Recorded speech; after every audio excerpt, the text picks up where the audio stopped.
Bonjour, je m'appelle Inès Fetel-Taninga, je suis paroissienne de Bondy et j'ai été nommée déléguée diocésaine pour le concile provincial. En fait, votre curé, votre mouvement va sûrement vous solliciter pour que vous puissiez participer à une consultation.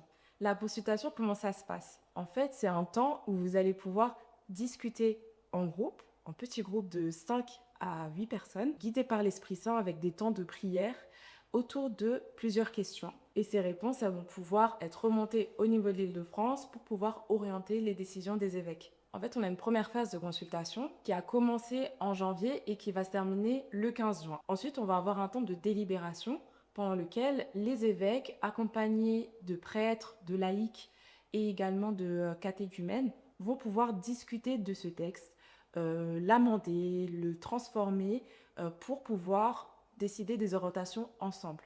À l'issue de cette phase de délibération qui se terminera en mai 2027, ce texte va partir à Rome où il sera approuvé par le Saint-Père. Et ensuite, une fois que ce sera fait, on pourra entrer dans la dernière phase qui est celle de réception, c'est-à-dire que le texte va nous revenir et qu'on va voir comment on va pouvoir l'appliquer au niveau de nos communautés, au niveau de nos paroisses, de manière très concrète. Donc c'est vraiment une chance ce qu'on est en train de vivre actuellement. Les évêques ont besoin de nous, ils nous donnent la parole. C'est pas tous les jours que c'est le cas.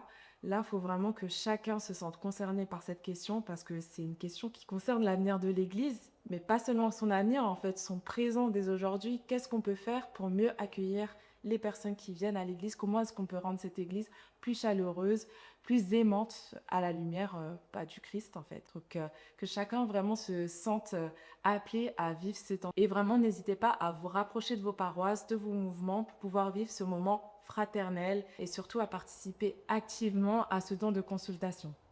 Bah oui, je pense que c'est déjà une très belle initiative de nous faire participer dans l'ensemble du diocèse et de nous faire tout simplement recueillir nos avis sur cette question-là. Que nous, après, on puisse aussi nous apporter des retours de bonnes expériences, etc. Donc je pense que ça peut être que du positif en tout cas. Alors si on me demande mon avis, oui, pourquoi pas. Je viendrai bien volontiers. Alors honnêtement, je trouve que c'est une excellente idée. Personnellement, parce que je sais que pour les nouveaux baptisés, le problème pour certains, c'est justement la vie de paroisse, s'intégrer à la vie de paroisse. Pour certains, c'est même un frein pour certains. Bah oui, ça serait déjà avec grande joie de partager notre expérience, étant donné qu'on a reçu le baptême il y a un mois. Il y a un mois, oui, c'est ça.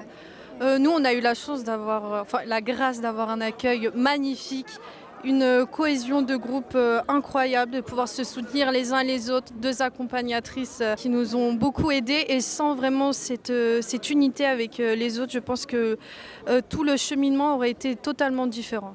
Voilà. Moi je suis d'accord parce que ça nous concerne, donc logique qu'on donne un peu notre avis et que aussi les jeunes ils pourraient apporter un truc en plus quoi, en quelque sorte.